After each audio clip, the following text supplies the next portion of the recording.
Today, we're going to be talking about the 8 ways control or reverse type 2 diabetes. Hi, I'm Dr. Mona Morstein. Welcome to my channel. I've been a naturopathic physician for 36 years. Today, we're going to be talking about the 8 ways control or reverse type 2 diabetes. Now, if you haven't already, please press subscription button on this channel. Otherwise, let's dive right in. I'm going to be talking about diabetes. Do I know anything about that? Well, I wrote a book on it, so I think I do. Now, diabetes affects 32 million Americans, and pre-diabetes affects another 90 million. So essentially, 1 out of every 3 people in the States has either pre or actual diabetes. And this is a huge problem worldwide as well. I mean, it's an epidemiological crisis, frankly.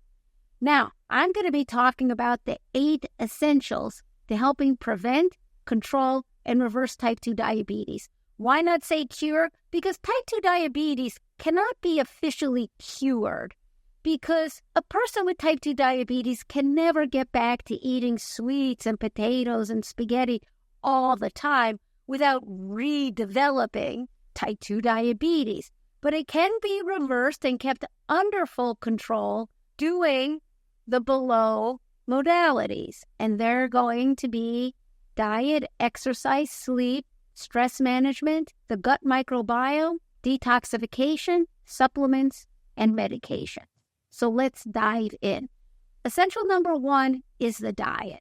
Now, although there is a very high carb, very low fat, very low protein diet called the MAPI-2 diet, it's kind of a macrobiotic diet, and it has been shown to really be effective at helping control diabetes. The most standard diet is a low-carb diet. And that's also easier for people to embrace in their life and socializing and so forth. A low-carb diet is got so much science behind it about its benefits of weight loss, of less insulin, better glucose, better A1C, better complications occurring. It's just so much beneficial, getting off of meds, and it's just the key diet for people with diabetes. Now, the key, though, is when you're working with anybody with a diet, we can't just focus on what you can't have. Yeah, low-carb diet, you can't have bread and pancakes and noodles and oatmeal and granola and tortillas, except I have a whole handout on the breads and noodles and oatmeal and granola and tortillas and pancakes that you can have with a low-carb diet. And when we can include things in our diet that we enjoy, like a sandwich, but we're eating foods that taste good and don't contribute to our diabetes, it just makes it more enjoyable and better for long-term compliance. Low-carb diets need to be high in nutrients, anti-inflammatory, and we need to make sure that it's the foundation on which our whole basis of diabetes treatment occurs. Number 1 is diet,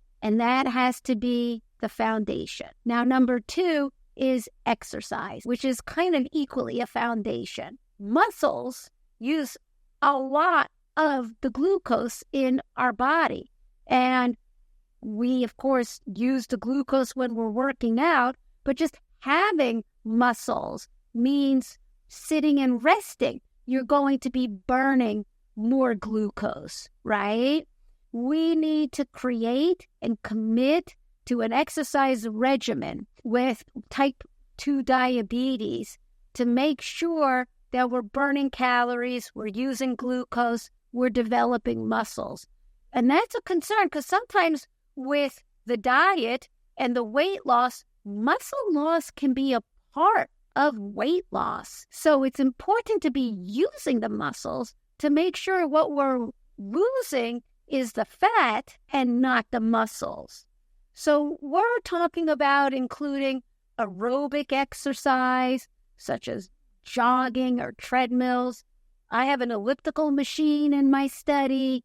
People can swim or row. I hike every Sunday. So just whatever you like to do for aerobic exercise to get your heart rate up where it needs to be to have it be a worthwhile exercise regimen. Next is a resistance exercise, which is using weights or chin-ups, sit-ups, squats, exercise that isolate a group of muscles and push them fairly hard. Twice a week, I do a dumbbell workout with a free YouTube video. Fantastic, right? It's just what I want. I just do it in my living room, and it just keeps me going in that regard. Now, other exercises, if you want to do like balance, including stretching and other things that come with it, are great. But the aerobic and the resistance are really the key. 20 minutes, 3 times a week doesn't do it, right? Especially with weight loss. Weight exercise is like an hour a day, at least 5 days a week, right? Now, you can split that up, 30 minutes, 30. You could do 1 hour at a time, maybe 40 minutes aerobic, 20 minutes resistance, or you love resistance, so 20 minutes aerobic and 40 minutes resistance. You can put it any way you want, but we really have to get exercise that is meaningful. And then on top of that, don't sit all day. Like, that doesn't make up for sitting all day. Get a standing desk. Park farther away from the store to have to walk around the store. Do yard work. Do things around the house. Just trying to keep active and not just sitting down all day long, right?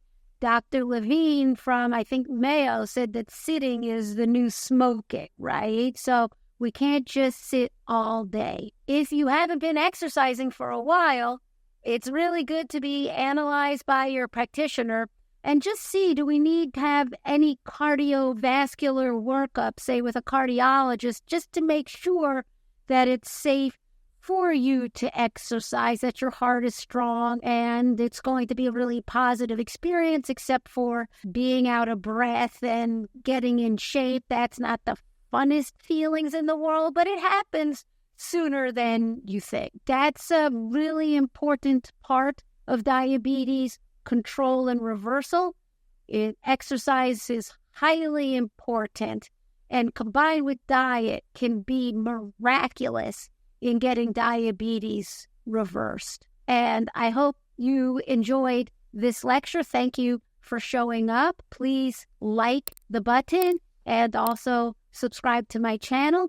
If you would like to have a new patient or complimentary visit with me, please go to my website, Dr. Mona Morstein, and click on the contact link. Thank you.